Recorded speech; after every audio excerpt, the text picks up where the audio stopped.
The morning has a different colour here in the Naggio. I'm walking along the lakefront and it feels as though the world has stopped just to admire the same beauty I'm seeing.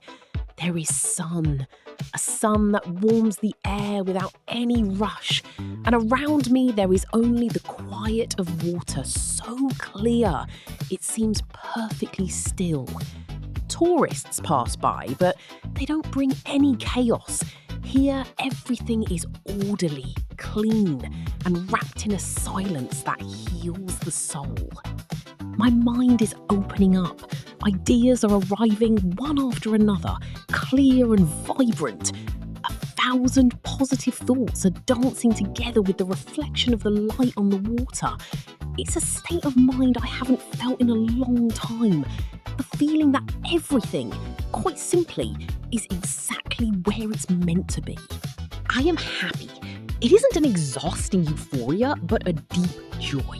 A perfect balance between the nature surrounding me and